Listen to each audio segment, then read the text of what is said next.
Hi everyone, I am Shiva Chaitanya, Oracle Trainer. In this video, I want to talk about one Oracle topic, that is how can we see one procedure's code. See, if we want to see procedure's code, there is one system table is there. The table name is user underscore source.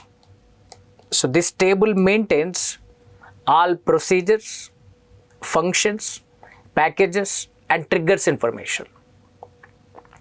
So if you want to see the code, this user underscore source table has text column.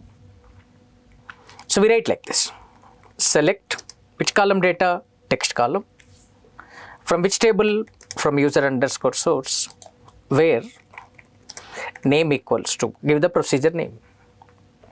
So string comparison is case sensitive. We must write procedure name in the capital letters. Suppose procedure name is addition. So we write like this. So this is the query for seeing particular procedure's code. So now observe here. Okay, I want to create one procedure with the name addition with two parameters.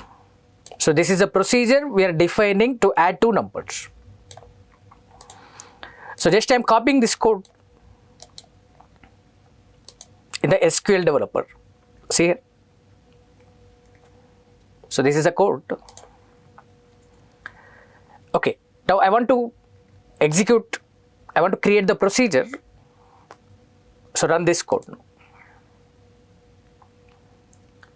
Observe here, it is telling that procedure addition compiled, means procedure addition created. Now I want to call this procedure. So to call the procedure, we are using the command execute. So procedure name is addition.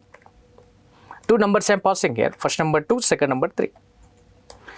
Now execute this command. See here, it is displaying output as sum equals to 5. So our procedure is working perfectly. So this procedure code I want to see now. This is my requirement. So to see this procedure's code, we are writing like this: select which column maintains code, text column. So this text column available in user underscore source table. So from user underscore source table, we are selecting text column, where give the procedure name. Name equals to, our procedure name is addition. So execute this query. See the output. It is displaying procedures code. So this is the way of seeing procedures code.